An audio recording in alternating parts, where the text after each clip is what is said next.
Strength, resilience, and an unbreakable spirit. Mr. Omkar Sharma embodies them all. Rising from hardship, he battled through family difficulties, relentless challenges, and countless obstacles to achieve his dream of serving in the Maharashtra Police. Not only did he clear the rigorous exams, but he also proved his mettle in the ring, becoming a 5-time boxing champion. Today, he gives back by training and mentoring students from all backgrounds who aspire to join law enforcement, ensuring that determination, not circumstance, defines their future.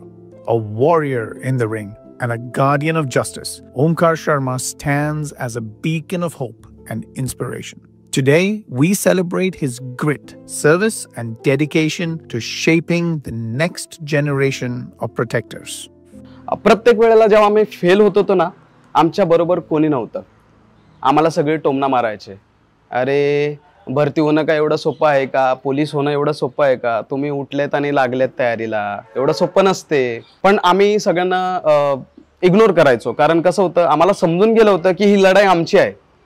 लोकांचे टोमणे खायचे हे आमच्यासाठी ना प्रेरणा होती. कारण आम्हाला लढण्याची ना एक ताकद पाहिजे होती, एक पॉवर पाहिजे होती. ती आम्हाला लोकांकडून भेटत होती. कारण लोक प्रत्येक वेळेला आम्हाला ना टप्प्याटप्प्याला सांगायचे, अरे तू पोलीस होणार नाही, सोडून दे. पोलीस होणं हे येड्या बगाड्याचं काम नाहीये. आणि त्यांना आज सिद्ध करून दाखवलं की येस, जे आम्ही ठरवलं ते आम्ही करून दाखवलं. नमस्कार, जय हिंद. माझं नाव आहे ओमकार कल्पना शीतला शर्मा. मी सध्या मुंबई पोलीस येथे कार्यरत आहे. वडील पिठाची गिरण चालवायचे, आई हाऊसवाईफ होती, किंवा कधी कधी तर आई लोकांचे घरकामं वगैरे असतात तसं करायला जायचे आणि त्यामधून आम्हाला शिकवायचे. म्हणून आम्ही खूप मोठे स्वप्न जसे की CA बनू शकतात किंवा कुठले मोठे मोठे प्रोजेक्ट्स कोर्सेस असतात ते आम्ही करू शकत नव्हतो. मला आहे ना स्पोर्ट्समध्ये करिअर करायचं होतं. मला बॉक्सिंग करायची होती आणि माझ्या मित्रांनी सांगितलं की आपण पोलीस होऊन पण बॉक्सिंग करू शकतो. तर ती माझ्यासाठी खूप मोठी प्रेरणा होती की मी बॉक्सिंगच करणार आहे, म्हणजे माझं स्वप्न पूर्ण करणार आहे आणि ते पण पोलीस असून. मग हे माझ्यासाठी खूप म्हणजे ते म्हणतात ना, खूप प्रेरणा देत होती. जेव्हा मी ठरवलं की मला बॉक्सिंग ही पोलीस खात्याअंतर्गत करायची आहे, तेव्हा मला ते खूप इझी वाटत होतं. मला असं वाटत होतं की मी चांगलं माझं फिजिकल चांगलं होतं, तर मी करू शकतो, म्हणजे 1-2 वर्षात मी यशस्वी होऊ शकतो. पण आपल्या मुंबईमध्ये तरी आपल्याला ना मार्गदर्शनाचा खूप अभाव आहे. म्हणजे आपल्याला गाईड कोण करत नाही. मग त्यामुळे काय झालं की आम्ही सेल्फच करायचो तयारी. तर बऱ्याचशा अशा गोष्टी होत्या ज्या आम्हाला माहीतच नव्हत्या की अशा प्रकारे आपण अभ्यास केला पाहिजे, अशा प्रकारे आपण ग्राउंडची तयारी केली पाहिजे. आम्ही आमच्या मनाला जे पटत होतं आम्ही तसं करत होतो. आणि त्यामुळे काय झालं, आम्हाला प्रत्येक वेळेला संघर्षाला सामोरे जावं लागले.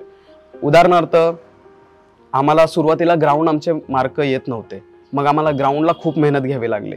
अक्षरशः तुम्हाला सांगतो, आमच्या पायाची बोटं सुद्धा फाटलेली आहेत. रक्तबंबाळ आम्ही व्हायचो, कधी कधी चक्कर येऊन पडायचो. एक वेळ तर अशी परिस्थिती आली होती की माझा मित्र हा केम हॉस्पिटलला भरती झाला होता आणि त्याला डॉक्टर सांगत होते की हा वाचणार नाही. तेव्हा संघर्ष हा खूप भयंकर होता. हळूहळू सगळं व्यवस्थित होत गेलं, आमचं ग्राउंड छान झालं. परंतु लेखीमध्ये आम्हाला आव्हानं होती.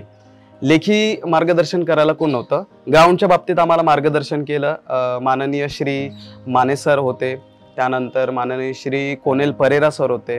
ह्यांनी अगदी मोफत आम्हाला आपल्या जिवलग प्रमाणे त्यांनी आमची तयारी करून घेतली. परंतु कमी पडत होते ते अभ्यासाच्या बाबतीत. तरी आम्ही हळूहळू आमचा अभ्यास डेव्हलप करत गेलो. चॅलेंजेस येत राहिले आणि हे चॅलेंज पूर्ण करता करता आम्हाला तब्बल 7 ते 8 वर्ष लागले. आणि तेव्हा जाऊन जे माझं पोलीस बनण्याचं स्वप्न होतं ते आता फुलफिल झालंय. म्हणजे 2016 पासून जी जर्नी सुरू झाली, प्रत्येक वेळेला प्रत्येक वर्षी आम्ही ठेस खात होतो. 1-2 मार्काने आम्ही फेल होत होतो आणि आज मी मुंबईचा टॉपर आहे. बघा, जेव्हा मी पोलीस ही जर्नी सुरू केली तेव्हा मला प्रत्येक वर्षी मला अपयश येत होतं. मी तब्बल 5 ते 6 वेळा अपयशी झालेलो आहे. आणि खरंच मला असं वाटायचं की बाबा आपण पोलीस होऊ शकतो का. मला अक्षरशः रात्री झोप यायची नाही, रडायला यायचं की बाबा मी म्हणजे एवढे कष्ट घेतोय, कुठे कमी पडतोय मला समजत नव्हतं.